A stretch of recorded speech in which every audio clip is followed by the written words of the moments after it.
चालवी अहंता मीची एक करता म्हणून देवा तुका म्हणवी भरला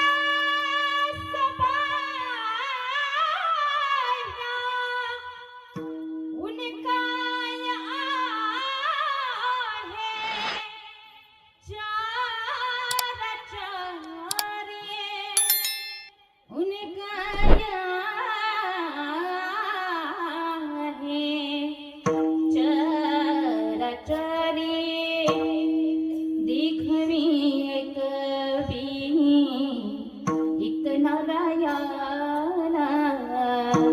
तयाचे भजना चुकू नका विठ्ठला विठ्ठला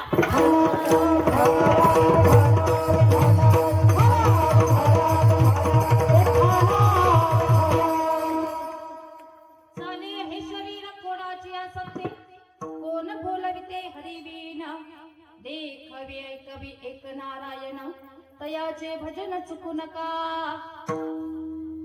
महायोग पीठे तटे भीमरथम वरम पुंडरीकाय दातुं मुनिद्रे समागत्य तिष्ठन्तमानन्द कंदम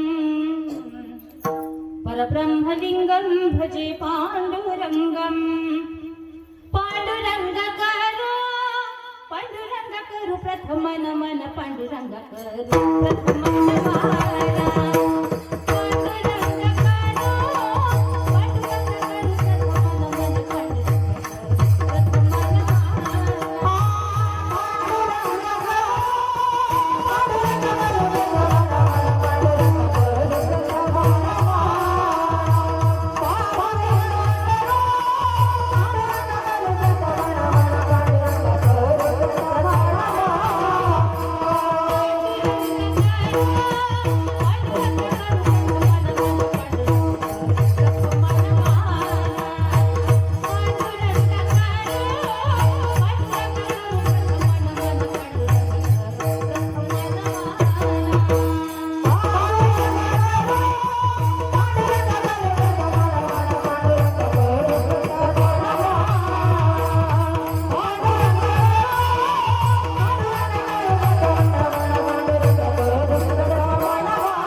जय गोपी चितचार प्रभा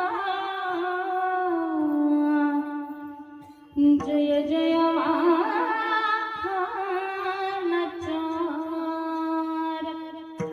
सेवेला मी सेवक झालो तुमच्या लागलो निजचरणास शिव भोळा चक्रवर्ती तयाचे पाय माझे चित्ती शरण शरण हनुमंता तुम्हा आलो रामदूता काय भक्तीच्या त्या वाटा मज दावया सुभटा मस्तक हे पायावरी या वारकरी संतांच्या विठ्ठला विठ्ठला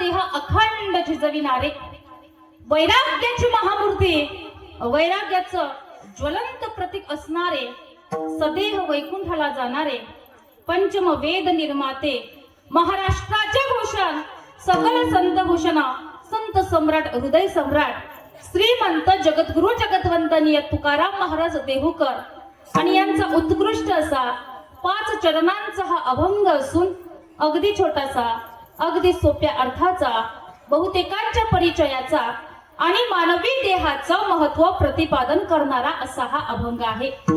आणि या अभंगामध्ये जगद्गुरु जगद्वंदनीय श्री संत तुकोबराय आपल्याला सांगतात। तुकोबराय म्हणतात की हे शरीर कुणाच्या सत्तेने चालते।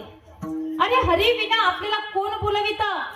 चालण्याची शक्ती बोलण्याची शक्ती कुणाची आहे मायबाप? तर ही शक्ती केवळ आणि केवळ त्या भगवान परमात्म्याची आहे। आपल्याला या डोळ्याने दाखवणारा आणि या कानाने ऐकवणारा केवळ आणि केवळ तो हरी आहे, तो भगवान परमात्मा आहे। म्हणून महाराज म्हणतात की तुम्ही त्या भगवान परमात्म्याचे भजन करायला चुकू नका। आपल्या मनाचा अहंकार चालवणारा सुद्धा तोच आहे।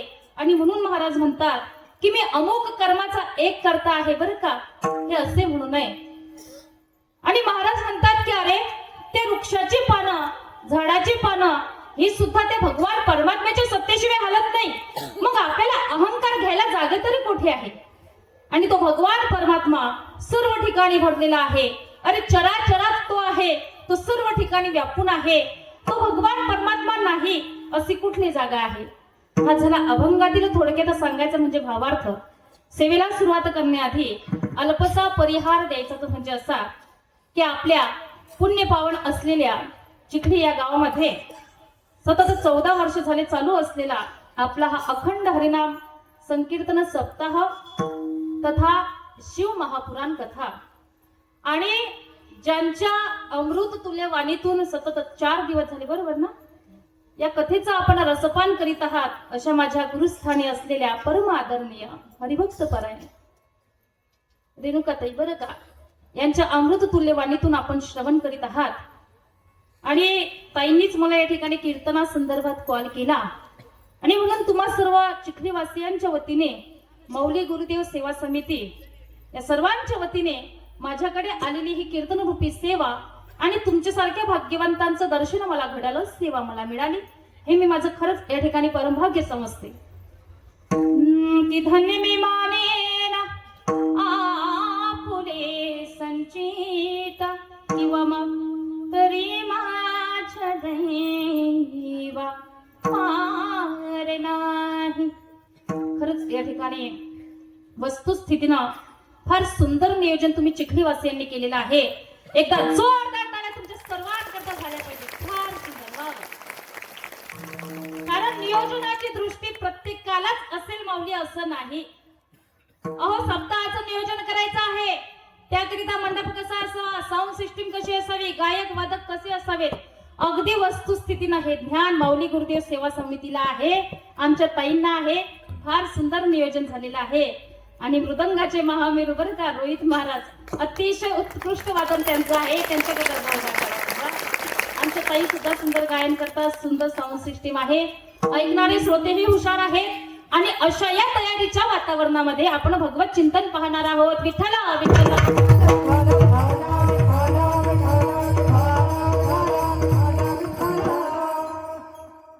ऐका ताईंनो, दादांनो, आपला भारत देश हा अतिशय पवित्र आणि पावन देश आहे. आणि त्यामध्ये महाराष्ट्र, की या महाराष्ट्राला कित्येक वर्षापासून संतांची एक परंपराच लाभलेली आहे. पवित्र ते कुळ पवन तो देश, जेथे हरीचे दास जन्म घेते. असा हा आपला भारत देश पवित्र आणि पावन देश आहे. की हाच तो भारत देश आहे की या भारत देशामध्ये भगतसिंग, सुखदेव, राजगुरु, चंद्रशेखर आझाद, नेताजी सुभाषचंद्र बोस, राष्ट्रमाता राजमाता जिजाऊ मासाहेब, छत्रपती शिवाजी महाराज, स्वामी विवेकानंद, अहिल्याबाई होळकर, साने गुरुजी बरं का, असे असे हे थोर रत्न होऊन गेले. संतांमध्ये जर बघितलं आपण तर कैवल्य साम्राज्य चक्रवर्ती विष्णुमौली संत श्रेष्ठ धडकबराय, वैराग्य राग रसिक, बोलताना थोडा नॉर्मल इको देत चला आवाज. वैराग्य राग रसिक जगद्गुरु जगतवंदने तुकाराम महाराज, संत नामदेव महाराज, शांती ब्रह्म एकनाथ महाराज, संत जनाबाई, मीराबाई, मुक्ताबाई, बहिणाबाई आणि आदि करून अखिल संत मांदियाडी. म्हणून तर म्हणावंसं वाटतं अरे या भारतासारखा देशनी, महाराष्ट्रासारखं राज्यनी, पंढरपुरासारखं तीर्थनी, पांडुरंगासारखं दैवत नाही, ज्ञानोबरायांसारखे संतने, ज्ञानेश्वरीसारखा ग्रंथ नाही, वारकरी संप्रदायासारखा संप्रदाय नाही, रामकृष्ण हरीसारखा मंत्र नाही, अरे रामायणासारखी आचारसंहिता नाही, दशरथासारखे वडील नाही, कौसल्यासारखी आई नाही, रामासारखा मुलगा नाही, सीतेसारखी सून नाही, भरत लक्ष्मणासारखे भाऊ नाही, उर्मिलेसारखी जाऊ नाही, रावणासारखा शत्रू नाही, विभीषणासारखा मित्र नाही, कोल्हे इतकं लापाड नाही, कावडे इतकं धूर्त नाही, काजळ इतकं काढणे नाही, लोणी इतकं मऊ नाही, हे माणसाच्या शरीरासारखं दुसरं शरीर गुणाचं नाही. आणि जगाच्या पाठीवर छत्रपती शिवाजी महाराजांच्या नंतर तसा दुसरा राजा कुणी झाला नाही, तसा दुसरा राजा कुणी झाला नाही. आणि या भारतभूमीमध्ये आपण जन्म घ्यावा, मग आपण किती भाग्यवान आहोत ना माऊली. आणि म्हणून आपल्याला अभिमान असला पाहिजे या भारतामध्ये जन्मल्याचा, आपल्याला अभिमान असला पाहिजे या महाराष्ट्रामध्ये जन्मल्याचा. किती सुंदर आहे ना हा आपला महाराष्ट्र. ही मायभूमी, ही जन्मभूमी, कर्मभूमी अमुची, महावंदनीय अति प्राणप्रिय ही माय मराठी अमुची. ही मायभूमी, ही जन्मभूमी, कर्मभूमी अमुची, महावंदनीय अति प्राणप्रिय ही माय मराठी अमुची. हा अमुचा आहे वाडा, ही अमुची आहे गोरी, अस्मानी झळके दिव्य पताका भगव्या झळकटकाची. महाराष्ट्र भूमी, ही जन्मभूमी, कर्मभूमी अमुची, महावंदनीय अति प्राणप्रिय ही माय मराठी अमुची. म्हणून आपल्याला अभिमान असला पाहिजे बरं का या भारत देशामध्ये जन्मल्याचा, या महाराष्ट्रात जन्मल्याचा. पण एवढे थोर रत्न, एवढे संत या भारत देशामध्ये, या महाराष्ट्रात होऊन गेले. पण खरंच आपण संतांच्या विचाराने जीवन जगतो का माऊली? आजोबा तुम्हाला सांगू, आज लोकांना, मुलांना बरं का, कीर्तन काय असतं हे सुद्धा कळत नाही. त्यांना कथा माहिती नाही, त्यांना कीर्तन माहिती नाही. अहो त्यांना भगवान श्री राम प्रभू माहिती नाही, त्यांना भगवान श्री कृष्ण माहिती नाही. आणि मोठ्या मोठ्या माणसांचं सुद्धा फार मोठं नवल बरं का. कीर्तन म्हटलं ना तर म्हणतात गप्पा चालू होतात, सप्ताह म्हटला तर म्हणतात आमच्या गावात आजपासून म्हाताऱ्या लोकांचा ऑर्केस्ट्रा चालू झालाय बरं का. आता मला तुम्ही सांगा, या असल्या बिघडलेल्या लोकांना कथा कळतील, असल्या बिघडलेल्या लोकांना कीर्तन कळेल? मी तर असं म्हणते की या असल्या बिघडलेल्या लोकांना स्वतःचं जीवन जगणं सुद्धा कळू शकत नाही. कारण ऐका ना मायबाप, अरे जीवन जगण्याचे साधन जर जे काय असेल ना रे दादा, तर ते संतांचे विचार आहेत की संतांच्या विचाराशिवाय जीवन जगणं म्हणजे जीवन जगणं नाही मायबाप. ऐका चक्रीवासियांना, तुम्हाला महत्वाचं सांगून जाईल मी. आणि त्या मुलाला आपल्या आईला शरण गेल्याशिवाय त्या मुलाच्या जीवाला पूर्णता नाही बरं का. गंगा सागराला जाईल, समुद्राला मिळेल, तोपर्यंत तिलाही पूर्णता नाही. जीव हा संतांना किंवा देवाला शरण गेल्याशिवाय त्याच्याही जीवाला पूर्णता नाही. म्हणून त्या ठिकाणी संतांचे विचार, संतांच्या पायावरती आपला विश्वास असला पाहिजे. संतांची या पाय हा माझा विश्वास.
संतांचे विचार फार फार गरजेचे आहेत. आता काही लोक म्हणतील ताई परमार्थ हा काय तरुणपणी करायचा असतो का, तो तर आम्ही म्हातारपणी करू. पण आपण फार काळ जगू याची काय शाश्वती आहे माझ्या दादांनो. अरे तरुणा भाग्यवंत नटे हरी कीर्तनात बरं का. परमार्थ हा तरुणपणी करायचा असतो. आजकाल लोक त्या ठिकाणी अटॅकने जायला लागली, ऍक्सिडेंटने जायला लागली मायबाप. आणि ऍक्च्युअली जर आपण खरं बघितलं ना तर माणसाचं आयुष्य तरी किती वर्षाचं आहे आजी? झोपले का किती वर्षाचं आहे? 100 वर्षाचं. खरे तर देवाने आपल्याला 40च वर्षाचं आयुष्य दिले हो, पण तेही आपल्याला कमी वाटल्यामुळे आपण इतरांचं आयुष्य घेतलं. ऐका, एक वेळ देवाने माणसाला, बैलाला, कुत्र्याला, घुबडाला, प्रत्येकाला 40 वर्षाचं आयुष्य दिलं. त्यावेळेला बैलाला असं वाटलं की अरे आपण 40 वर्ष आयुष्य घेऊन काय करायचं, शेतात काम करणे, राब कष्ट करणे, आणि त्यामध्ये जर नाही काम केलं तर फुकटचा मालकाचा मार हे खाणे, त्यापेक्षा आपण काय करूया, येथील 20 वर्ष आयुष्य देवाला परत करूया. नंतर कुत्र्यालाही असंच वाटलं अरे आपणही 40 वर्ष आयुष्य घेऊन काय करायचं, म्हणे दारोदार फिरत राहायचं, भुंकत राहायचं, लोकांच्या दगडांचा मारही खायचा, त्यापेक्षा आपणही यातील 20 वर्ष आयुष्य देवाला परत करूया. नंतर घुबडालाही असंच वाटलं बरं का की आपण 40 वर्ष आयुष्य घेऊन काय करायचं, आपणही यातील 20 वर्ष आयुष्य देवाला परत करू. या तिघांनीही 20 वर्ष आयुष्य हे देवाला परत करायचा निर्णय घेतला मायबाप, पण माणसाने नाही. आणि बैल देवाला म्हणाला, बैल देवा, ओ देवा, माझं यातील 20 वर्ष आयुष्य कमी करा. देव म्हणाला, बैला मला एक वेळ दिलेला आयुष्य परत घेता येत नाही. अरे वाटल्यास तर तुझं आयुष्य कुणालाही देऊन टाक.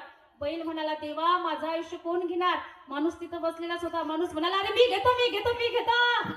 आणि बैलाने आपले 20 वर्ष आयुष्य माणसाला दिले. आता माणसाचं आयुष्य किती वर्ष झालं मावशी? आपले 40 आणि बैलाचे 20, एकूण 60 वर्ष झालं. नंतर बघा कुत्रही देवाला म्हणाला, देवा तुम्ही त्या बैलाचं तर आयुष्य कमी केलं हो, पण माझं काय? देव म्हणाला, कुत्र्या तू सुद्धा तुझं आयुष्य कुणालाही देऊन टाक. पण आता कुत्र म्हणाला, देवा माझं तरी आयुष्य कोण घेणार? माणूस तिथं बसलेलाच होता. माणूस म्हणाला, अरे मी असल्यानंतर तुम्ही काळजी कशाला करता, कशाला चिंता करता? अरे मी घ्यायला तयार आहे ना तुमचं आयुष्य, तुझं सुद्धा आयुष्य मलाच दे कुत्र्या. आणि कुत्र्याने सुद्धा आपले 20 वर्ष आयुष्य माणसाला दिले. आता माणसाचं आयुष्य किती वर्षाचं झालं? 80 वर्षाचं झालं. नंतर घुबडाने सुद्धा आपले 20 वर्ष आयुष्य माणसाला दिले. आता किती वर्ष झाला? 100 वर्ष झाले. मग माणसाचं खरं आयुष्य किती वर्षाचं आहे? 40 वर्षाचं. मग 100 वर्ष कसे झाले ऐका.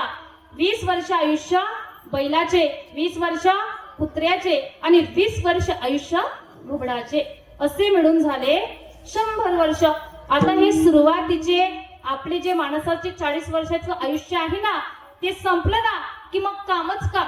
कधी कीर्तनाला नाही, कथेला नाही, मंदिरात नाही, एखाद्या वारीला नाही, तीर्थयात्रेला नाही, तेव्हा मग लोकही म्हणतात राम भाऊ, राम भाऊ तो काय माणूस आहे हो आपल्या गावामधला? अरे नुसतं पहिल्यासारखं काम करत राहतो. अरे बाबा विचार करा, त्याला आयुष्यच बैलांना दिलेलं आहे ना. नंतर झाला 80 वर्षाचा.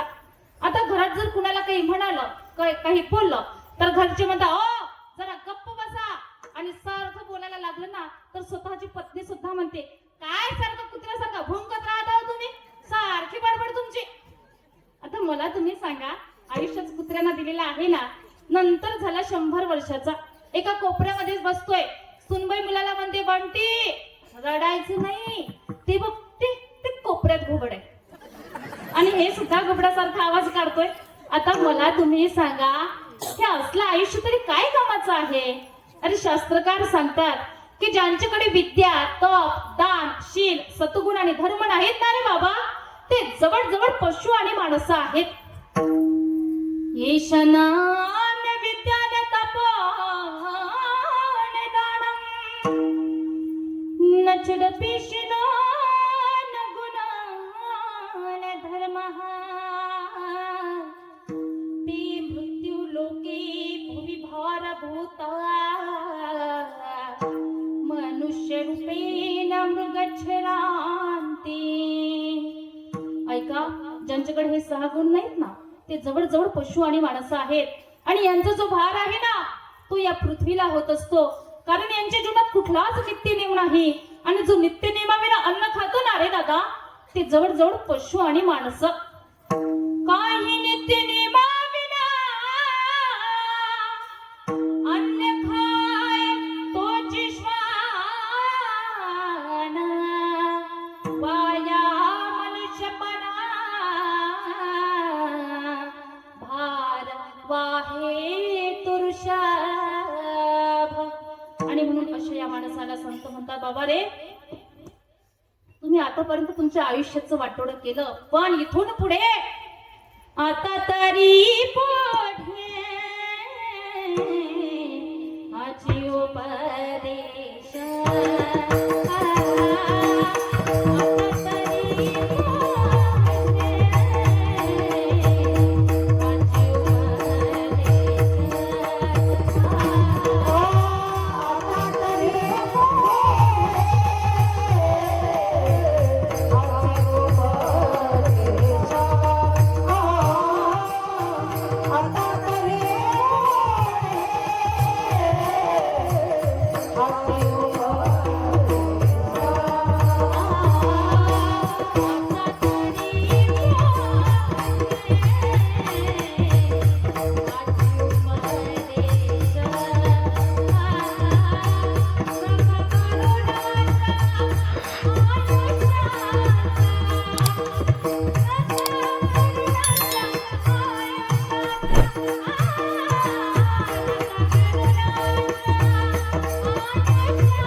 आम्ही आमच्या आयुष्याचा नाश करायचा नाही, ठीक आहे. आम्ही आता इथून पुढे फक्त आणि फक्त परमार्थ करूया. पण ताई, आम्हाला एक अडचण आहे. आम्ही आतापर्यंत कधी परमार्थ केला नाही आणि आता अचानक जर करायला लागलो ना तर हे लोक काय म्हणतील, हा समाज काय म्हणेल. पण ऐका मायबाप, समाज कुणालाच चांगलं जगू देत नाही.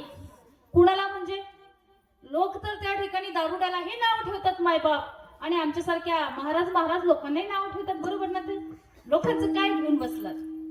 आता तुम्ही सुद्धा महिला मंडळ कीर्तनाला येण्याच्या आधी जर चांगली साडी वगैरे घालून रस्त्याने जायला लागला ना तर गल्लीतल्या महिला मंडळ म्हणतात, बघ बाई ती कशी शायनिंग मारते. आणि तीच बाई जर रस्त्यावरून कशी चालायला लागली तर म्हणतात, बघ ना हिला तर रस्त्यावरून चालायची अक्कल नाही. पंचतेने महाराज, अरे एखाद्याच्या घरी जाऊ नका, लोक तुम्हाला गर्विष्ठ म्हणतात. आणि सारखे जायला लागलो तर घरबुड्या म्हणतात. असं कोण म्हणतात? लोक म्हणतात. बघा, एखाद्याने जर घरात देवपूजा केली तर म्हणतात उगाच पसारा केला, आणि नाही केली तर आचारभ्रष्टी म्हणतात. कोण म्हणतात? लोक म्हणतात. बरं का? अरे एखाद्याकडे जर पैसा पाणी जास्त आला तर म्हणतात पैशाचा माज आला, आणि आलाच नाही तर म्हणतात करंट्या कपाडाचं आहे. कोण म्हणतात? लोक म्हणतात. बघा, याच्याही पुढे जाऊन सांगते. एकाने अख्ख्या गावात अशी मुलगी नाही, अशी मुलगी बायको म्हणून करून आणली तर त्याचे मित्र त्याच्या समोर त्याची वाहवा करतात, प्रशंसा करतात. वा वा वा, काय जोडा आहे, बस लक्ष्मीनारायणाचा जोडा. आणि तो थोडा पुढे गेल्यानंतर लगेच चालू करतात, हा तो कसा, ती कशी, अरे याला दिली कशी, अरे तू का चढतो बाबा त्याच्या नशिबावर, त्याच्या नशिबाने भेटली ना दादा त्याला. आणि त्याच माणसाने त्याच मुलाने एखाद्या गरीब घरातील मुलगी करून आणली तिचं भलं व्हावं म्हणून, तर लोक तिकडूनही म्हणतात, तो कसा, ती कशी, गाढवानं पाहिली नव्हती का, केली कशी. म्हणजे काहीही करा, लोक तुम्हाला नावं ठेवणारच आहे. म्हणून तुकोबराय म्हणतात, ऐकावे चलाचे करावी मनाचे, करावी मनाचे, करावी मनाचे. ठीक आहे, लोकांच्या बोला तुम्ही हो म्हणा, पण तुमच्या मनाला वाटेल तेच करा. अरे आतापर्यंत तुम्ही परमार्थ कधी केला नाही, हरकत नाही माऊली, पण आता तरी पुढे हाची उपदेश नका करू ना अशा आयुष्याचं. कारण हा देह आपल्याला भगवान परमात्म्याने त्याच्या प्राप्ती करण्याकरता दिलेला आहे. देवी दिला देह भजना गो, देव दिला देह भजना गोवटा, देव दिला देह भजना गोवटा, देव दिला देह भजना गोवटा, देव दिला देह भजना गोवटा, देव दिला देह भजना गोवटा, देव दिला देह भजना गोवटा, देव दिला देह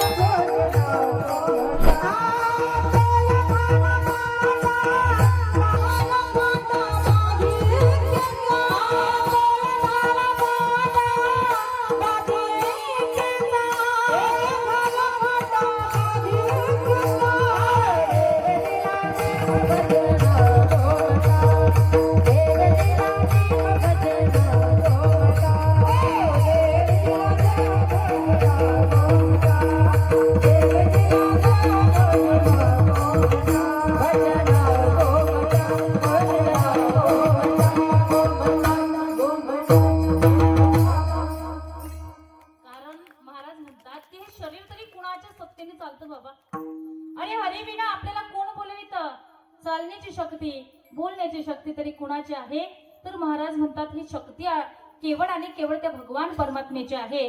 आणि त्याचे उत्तर महाराज अभंगाच्या प्रथम चरणात देतात.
या देहातून चालणे आणि ज्याचा जन्म झालाय त्याचा मृत्यू हा अटळ आहे. फक्त असं होईल कुणी आज जाईल, कुणी उद्या जाईल, कुणी परवाला जाईल, पण जाणार नाही असं होणार नाही बरं का. बघा एखाद्या वेळेला, कारण हे शरीर जे आहे ना ते आपल्याला भाड्याने आणलेलं आहे, ते उसनं आणलेलं आहे आणि ते आपल्याला परत करावं लागणार आहे. देह तव पचनचा आणिला उसना. तुलसीदास सुद्धा रामायणामध्ये सांगतात, क्षितिजल पावक गगन समीरा पंचरचिता ते अधम शरीरा. एखाद्या वेळेला आपण एखाद्या तीर्थस्थळी गेलो ना तर आपल्याला धर्मशाळा राहायला दिली जाते, पण कुठपर्यंत? जोपर्यंत तुमचं दर्शन होत नाही तोपर्यंत तिथं थांबा. दर्शन झालं का ती धर्मशाळा आपल्याला खाली करावी लागते. तसंच आहे मायबाप, ज्या वेळेला आपल्या कार्य या ठिकाणी संपून जातं ना त्यावेळेला मात्र आपल्याला या देहाचा त्याग करावा लागतो. देह जाईला, देह जाईला,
ज्या वेळेला आपल्याला आपला मृत्यू आवाज देईल ना त्यावेळेला खऱ्या अर्थाने आपल्याला जावं लागणार आहे. अरे मौत से किसी की क्या रिश्तेदारी है, मौत से किसी की क्या रिश्तेदारी है, आज मेरी तो कल तेरी बारी है. प्रत्येकाला जावं लागणार आहे. घाडी घाडी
आवाज देईल त्यावेळेला खऱ्या अर्थाने आपल्याला जावं लागणार आहे.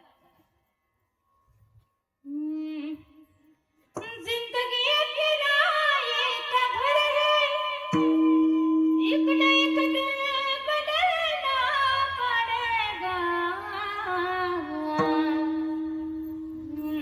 मौत जब तुझको, मौत होत जब तुझको आवाज देगी घर से बाहर निकलना पड़ेगा होत जब तुझको आवाज देगी घर से बाहर निकलना पड़ेगा होत जब तुझको आवाज देगी घर से बाहर निकलना पड़ेगा होत जब तुझको आवाज देगी घर से बाहर निकलना पड़ेगा सांस के पास होगा सवेरा देखना है अगर दिन सुनहरा देखना है अगर दिन सुनहरा पाव फूलों पे रखने से पहले तुझको कांटों में चलना पड़ेगा होत जब तुझको आवाज देगी घर से बाहर निकलना पड़ेगा होत जब तुझको आवाज देगी घर से बाहर निकलना पड़ेगा होत जब तुझको आवाज देगी घर से बाहर निकलना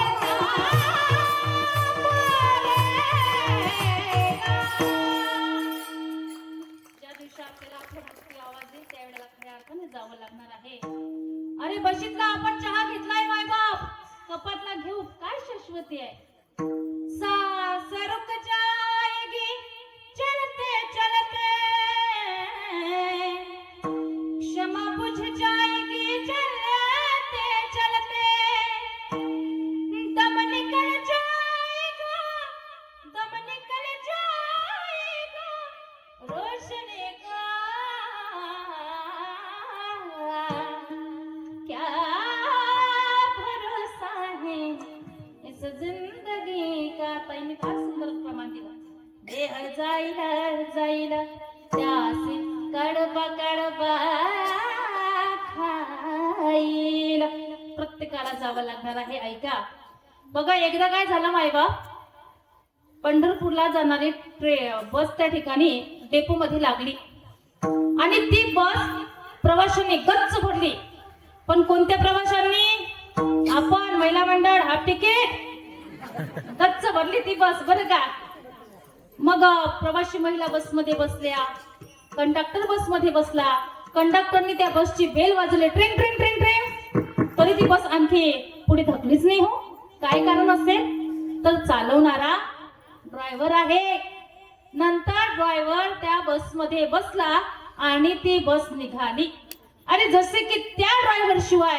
ती बस चालूच शकत नाही ना मायबाप तसेच आहे त्या भगवंताशिवाय हे शरीर सुद्धा चालूच शकत नाही विठ्ठला विठ्ठला मी एक वेळ एका बाबांना विचारलं म्हटलं बाबा ओ बाबा आपण कशाने चालतो बाबा म्हणे ताई हा काय विचारायचा प्रश्न झाला म्हणे पायाने मग आता मला तुम्ही सांगा पायाने जर तुम्ही आपण चालतो तर एखादा व्यक्ती आजोबा तिरडीवर झोपलेला कधीतरी म्हणतो का ए नाटलगांनो तुम्ही कशाला माझ्यासोबत फेऱ्या घेता तुम्ही जा शॉर्टकट मी एकटा येतो सगळे लोक स्मशानभूमीमध्ये गेले या बाबांची वाट पाहू लागले हे बाबा एका तासाला तिथे गेले आणि म्हणाले नाटलगांनो ए माझ्या मित्रांनो आलोय मी जाडा मला आता बरोबर आहे ना झोपले का काय जागे ना अरे ती बाबा तिथे जाऊच शकत नाही कारण त्यांच्या शरीराला चालवणारी शक्ती त्या भगवान परमात्म्याने काढून घेतली म्हणून महाराज म्हणतात चाले हे शरीर कोणाची असते कोण बोलविते हरिविना महाराज म्हणतात आपल्याला बोलावणारा सुद्धा तो भगवान परमात्मा आहे तुम्हाला कोण बोलावतो तो तुम्ही विचार करा पण मला कोण बोलावते हे मी तुम्हाला सांगते आपुनिया बडे नाही मी बोलाता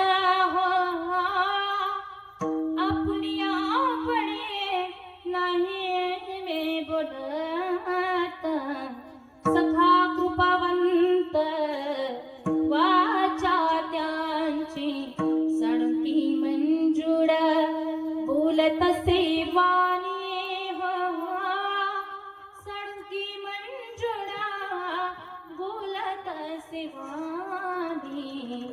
शिकविता धनी वेगळा देवाची किंवा मग कायम्या पामर उत्तरे परीच्या विश्वंभरे बोलविले. महाराज म्हणता बाबा रे, मला बोलावणारा तो भगवान परमात्मा आहे. पक्ष्यांना सुद्धा तोच बोलावतो. आणि ताई, दादा, अक्का, मावशी, तुम्हाला कोण बोलावतं? तुम्हाला सुद्धा तोच बोलावतो. कोण बोलविते हरी विना. महाराज म्हणतात डोळे कितीही सुंदर असले ना रे बाबा, तरी दाखवणारा तो आहे. देखवी ऐकवी, देखावी ऐकावी, देखावी ऐकावी एक नारायण.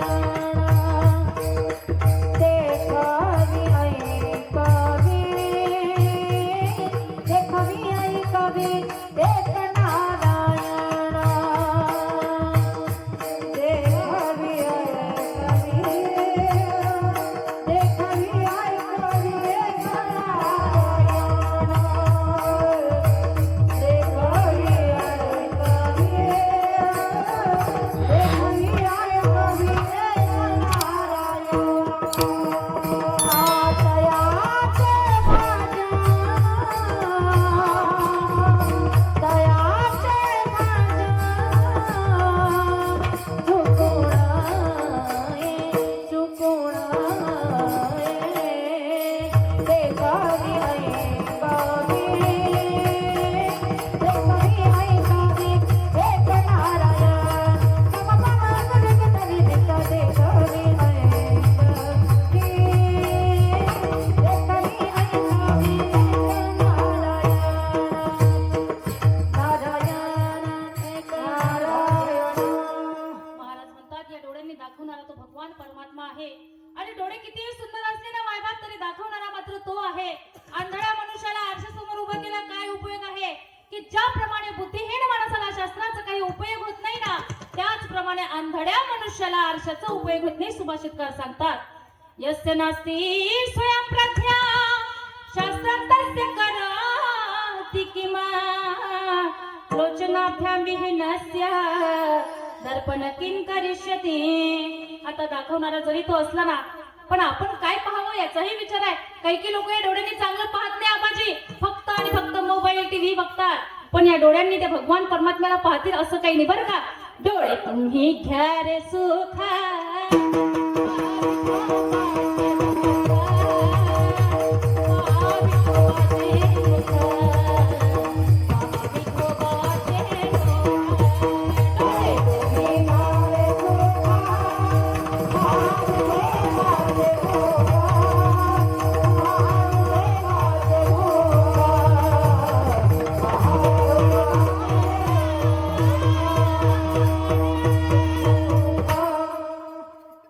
काही लोक याला पाहत नसले पाहिजे त्या भगवान परमात्म्याला. म्हणून महाराज म्हणता बाबा, तुम्ही त्या भगवान परमात्म्याला पहा रे, कारण पाहण्याची शक्ती त्या भगवान परमात्म्याने आपल्याला दिले.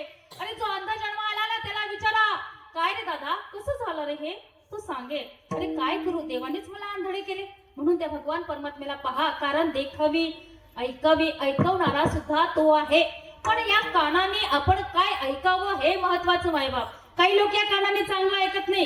कुच्च रोट्यावरती 4-4, 5-5 तास महिला मंडळ पुरुष मंडळ बसलेले असतात. कशा करता? दुसऱ्याच्या निंदा करण्याकरता. पण महाराज म्हणता एवढे सुंदर कान त्या भगवान परमात्म्याने आपल्याला दिले आहेत. मग या कानांनी जर ते भगवंताचे गुण तरी ऐकले पाहिजे. कारण ज्या वेळेला तो ऐकण्याची शक्ती काढून घेईल ना, त्यावेळेला कथाकार कीर्तनकार तुम्हाला राम राम राम राम म्हणायला लावतील. तुम्हाला लांब लांब ऐकू येणार.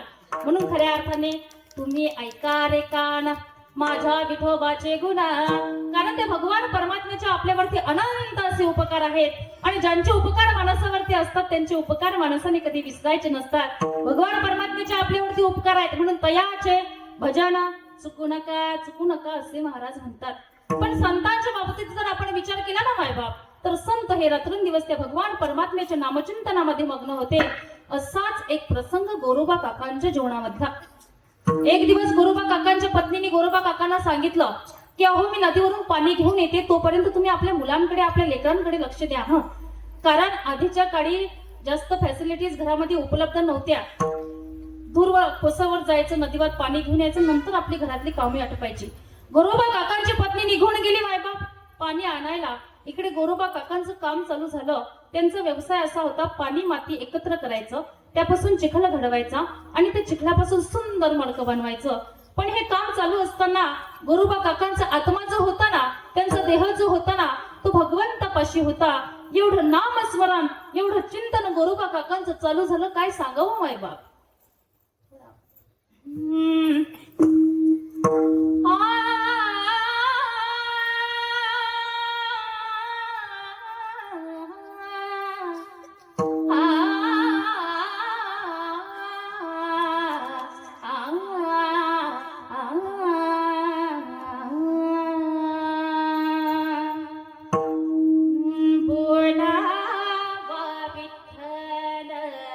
पहावा विठ्ठल, बोलावा विठ्ठल, पहावा विठ्ठल, बोलावा विठ्ठल, पहावा विठ्ठल, करावा विठ्ठल, करावा विठ्ठल,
की आता आपलं छोटस गुंजिरवाना गोंडस बाळ थोडं हवं येईल आपल्या पायाखाली तुडवेल. जरा हे देवभान गोरोबा काकांना उरलं नाही माऊली. आणि ते बाळ पायाखाली त्या ठिकाणी तुडवल्या गेलं, रक्त बंबाळ अशी ती माती दिसायला लागली. सुभाषितकार वर्णन करतात, नवलाची गोष्ट ऐक सखै बाई, नवलाची गोष्ट ऐक सखै बाई, कुंभारान काळ तुडविले पायी. नवलाची गोष्ट हसता खेळता कोकणी कुणाला, हसता खेळता कोकणी कुणाला, तुडविले पाय त्याची शोधे नाही. नवलाची गोष्ट ऐक सखे बाई, कुंभारान काळ तुडविले पायी, तुडविले पायी, तुडविले पायी. भजनी कीर्तनी गुरुमार गाणे, तुडविले बाळ त्यासी शुद्धी नाही. नवलाची गोष्ट. बघा, आपलं छोटस गुरुजीरवाणं बाळ कधी पायाखाली तुडवलं जराही देहभान गोरोबा काकांना उरलं नाही माऊली. कारण तयाचे भजन चुकू नका असे महाराज म्हणतात. आणि महाराज म्हणतात, बाबा रे, सर्व करता हरता हा तो आहे. आपल्या मनाचा अहंकार चालवणारा सुद्धा तो आहे. म्हणून मी अमुक कर्माचा ऐक करता असे म्हणून आहे अभंगाच्या तृतीय चरणात.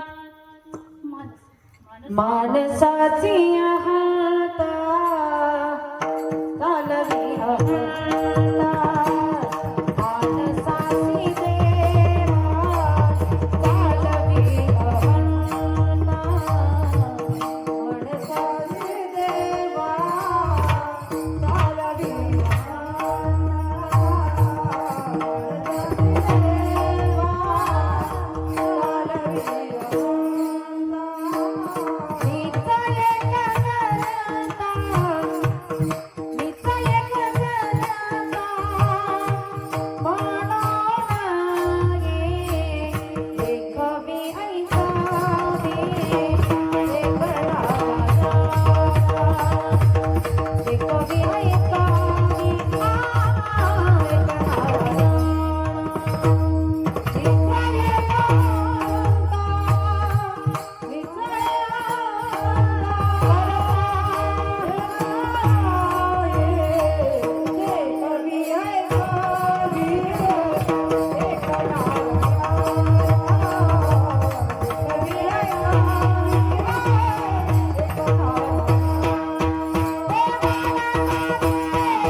अभंगाच्या तृतीय चरणात सांगतात की आपण लगेच अहंकार धारण करतो. मी बंगला बांधला, मी गाडी घेतली, मी शेती घेतली, आम्हाला तर यावर्षी 200 क्विंटल कापूस झाला. अरे माझ्यासारखं कीर्तन कथा कुणालाच येत नाही. पण हे सर्व करून घेणारा तो आहे हे आपण विसरून जातो. अरे आपली गच तरी सांगू का तुम्हाला कशी आहे माऊली? त्या गाडी खाली चाललेल्या कुत्र्यासारखी. ते कुत्र त्या गाडी खाली चालतं आणि म्हणतो मीच गाडी ओढतोय. एक कुत्र बघा रोडनी गाडी आली आणि त्या गाडी मागे धावत सुटलं. मग दुसरे कुत्रे त्याचे मित्रमंडळ म्हणाले काय रे कुठं गेला होता एवढा धावत? तो म्हणाला काही नाही बाबा, ती तेवढी गाडी पोहोचून दिली बरं का. आपलंही तसंच आहे. सर्व गोष्टी देव करतो पण आपल्याला असं वाटतं हे मी केलं ते मी केलं आणि असे समजून आपण अहंकार वाढवतो आणि आपला हा अहंकार मग देवाला सहन होत नाही बरं का.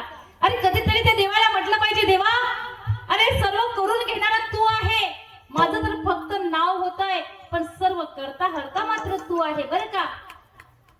करते हो तुम कन्हैया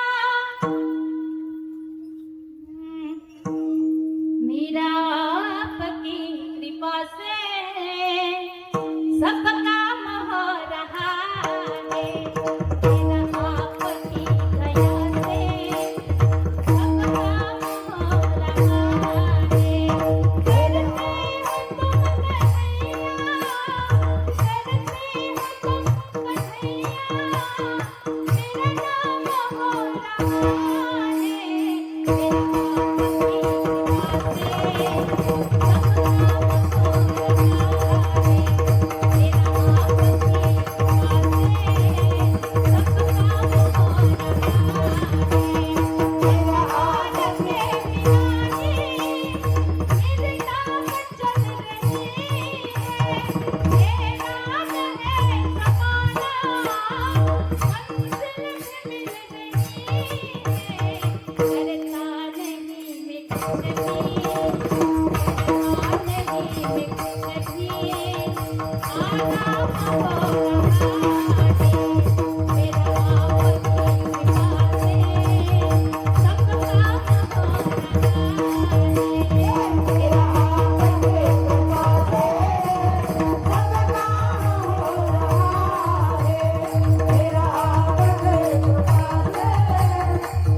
सासूबाईने भांडी बरं का सुनबाईने भांडी घासल्यानंतर परत परत भांडी घासतात आणि म्हणता ए सुनबाई बघ कसे निघते तर. मग काय चांगली हो. दुसऱ्या दिवशी सुनबाई म्हणाली आपल्या सासूबाईंना ऐकायला येत तशी दुसऱ्या महिलांसमोर, आमचे आत्यांना त्यांना तर काम केल्याशिवाय करमतच नाही. मग काय लागली सासूबाई भांडी घासायला. म्हातारा सुद्धा विनाकारण मी करतो बरं का. मुलगा म्हणतो आमचे बाबा त्यांना जनावरांशिवाय करमतच नाही. फुगला म्हातारा सोडल्या म्हशी नेला चोराला संध्याकाळपर्यंत तिकडच. घरी आला आणि म्हणायला लागला पिंट्या मी आहेत म्हणून ही जनावर आहे, मी गेलो की कळेल तुला. पिंट्या म्हणाला बाबा 2च म्हशी कोणी चालणार त्यात तरी काय एवढं नवल. आता म्हातारी माणसाने थोडं गप्प बसव. म्हातारा माणूस लगेच म्हणाला पिंट्या अवश्यात 2च काय पण 10 जरी असले ना तरी मी त्या व्यवस्थित ठेवेन, ते तुला जमणार नाही. दुसऱ्या दिवशी पिंट्या बाजारात गेला बरं का. 10 म्हशी विकत आणल्या आधी त्या म्हाताऱ्याच्या ताब्यात दिल्या. आता मी विचार करा त्या म्हाताऱ्याने त्या सासूने मी करून आपली कामं वाढवून अहंकार वाढवला बरं का. तसंच आहे आपणही देवाने केल्यानंतर हे मी केलं ते मी केलं असे समजून अहंकार वाढवतो आणि आपला अहंकार देवाला सहन होत नाही. कारण तिडभरी जरी होय अहंकार मेरू तो समान भार देवा. अहंकाराचे सुद्धा बरेच मुद्दे येतात बघा. आजकाल ज्याला बघावं त्याला अहंकाराचा अहंकार. अरे कुणाला रूपाचा अहंकार, कुणाला शक्तीचा अहंकार, कुणाला ज्ञानाचा, कुणाला भक्तीचा, कुणाला सत्तेचा, कुणाला पदाचा, तर कुणाला कर्तृत्वाचा. ज्याला बघावं त्याला अहंकारच अहंकार. पण महाराज म्हणतात बाबा रे तुम्ही अहंकार करता तरी कोणत्या गोष्टीचा. कारण त्या भगवान परमात्म्याच्या सत्तेच्या बाबतीत जर आपण विचार केला ना तर त्या भगवान परमात्म्याच्या सत्तेशिवाय झाडाचं पान देखील हालत नाही. मग अहंकार तरी कोणत्या गोष्टीचा. अभंगाच्या चतुर्थ चरणात वृक्षाची या पाने भले जाची सोता. वृक्षाची या पाने भले जाची सोता. वृक्षाची या पाने भले जाची सोता. वृक्षाची या पाने भले जाची सोता. वृक्षाची या पाने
तत्वाचा जनिता सकळ सत्ता नायका.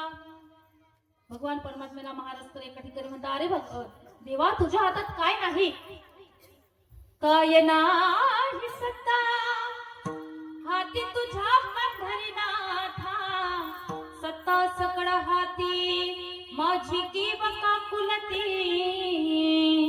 चला चला ते भगवान परमात्म्याची सत्ता आहे. आपली सत्ता तर घरात सुद्धा चालत नाही. बरोबर आहे ना आबाजी. झोपली का काय. आपली सत्ता घरात सुद्धा चालत नाही. आपल्याला असं वाटतं सगळं घरातल्या आपल्या ऐकतात, त्यांच्यावर आपलीच सत्ता. पण आपली सत्ता सांगू कुठपर्यंत? आजी आजोबा, आपली सत्ता सांगू कुठपर्यंत? जोपर्यंत आपण घरच्यांच्या मागण्या पूर्ण करतो तोच पर्यंत. पण एकदा का थकलो, म्हातारपण आलं का स्वतःची पत्नी सुद्धा मध्ये म्हटल्यानंतर जय जयकार होतो. तर हा जय जयकार एखाद्या व्यक्तीच्या नावाचा नाही माझ्या दादांनो, हा जय जयकार आहे त्यांनी केलेल्या कर्तृत्वाचा. आणि राजा कसा असावा याचं उत्तम उदाहरण म्हणजे छत्रपती शिवाजी महाराज. राजा तरुण पाहिजे, संपत्तीवान पाहिजे, विद्वान पाहिजे, बलवान पाहिजे, कीर्तिवान पाहिजे, दयावान पाहिजे. सगळेच्या सगळे गुण छत्रपती शिवाजी महाराजांच्या अंगी होते. म्हणून राजा असावा तो छत्रपती शिवाजी महाराजांसारखा. आणि त्यांना घडवण्यामागे महत्वाचा मोलाचा वाटा कुणाचा असेल तर राष्ट्रमाता राजमाता जिजाऊ साहेबांचा. की माता जिजाई होती शिवरायाची आई, म्हणून या महाराष्ट्राला लाभली शिवशाही. धन्य धन्य थोर आई, राष्ट्र पावन होई. कितीची थोरवी आज सारा महाराष्ट्र गाई. धन्य धन्य थोर आई, शिवरायाची जिजाई. धन्य धन्य थोर आई, शिवरायाची जिजाई.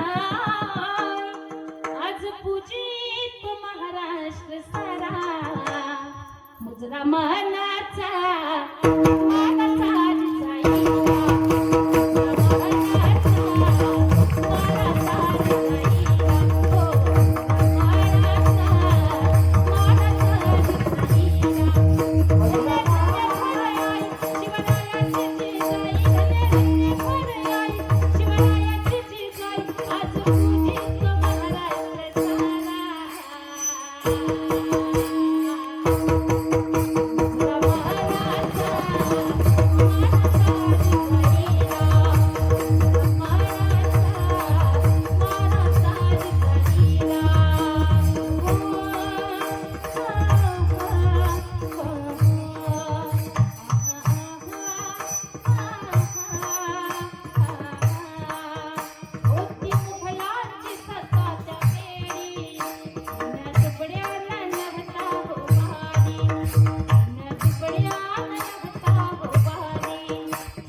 आपल्याला या ठिकाणी एक सांगायचं आहे की अशा लोकांना आपण विसरायचं नाही. केवळ आणि केवळ 19 फेब्रुवारीला जयंती आली का त्या ठिकाणी मोठा डीजे लावायचा आणि जयंती साजरी करायची, तेवढीच आठवण त्या राजांची ठेवायची असं नाही.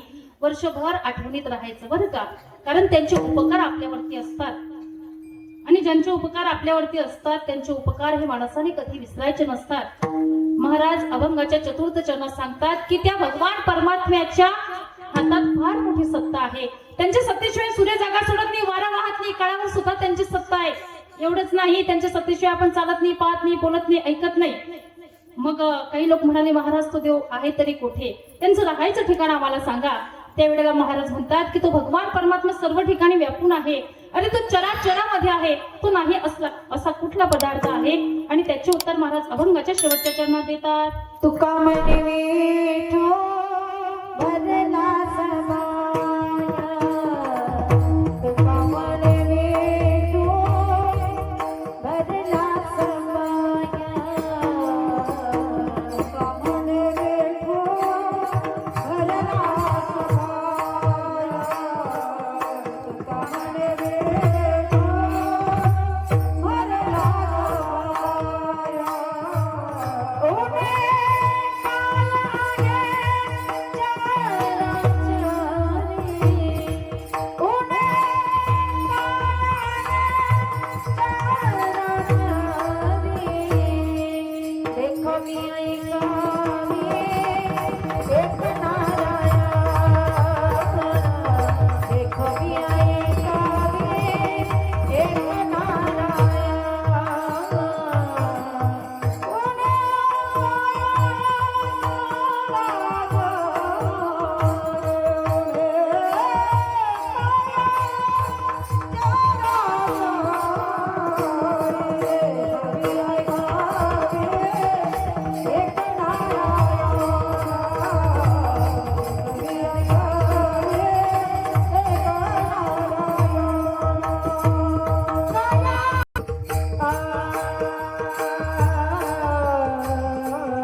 दया